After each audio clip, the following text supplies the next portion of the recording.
Junjun, ano tong grades mo? Ang bababa. Hindi ka gumaya sa kapatid mo, honor student. Nakakahiya ka. Hoy, alam niyo ba, yung anak ni Nena, nakailang take na ng board exam, di pa rin nakakapasa. Ayaw niya pa talagang tumigil. Hi, sir! Ilang taon na po kayong kasal ng asawa mo? Ba't parang hindi ka pa nabubuntis? Wala pa kayong plano magta-anak? O yung anak mo, 3 taon na hindi pa rin nagsasalita. Yung anak ko, kabisado niya na yung isang buong kanta. 3 years old din, gaya ng anak mo. Nakikita niyo ba yan? Ilang taon na yung graduate, wala pa rin trabaho. Tambay lang sa bahay. Ha?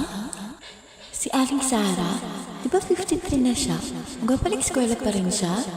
Parang tanda niya na. Ayaw pumayos sa kapatid mo, honor student. Nakakahiya ka. Wala pa kayong plano magta-anak? Nakakahiya ka. Nakakahiya ka.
Ano nga ba, sino nga ba, ikaw ba o ako ba? Hinilang magbabahala.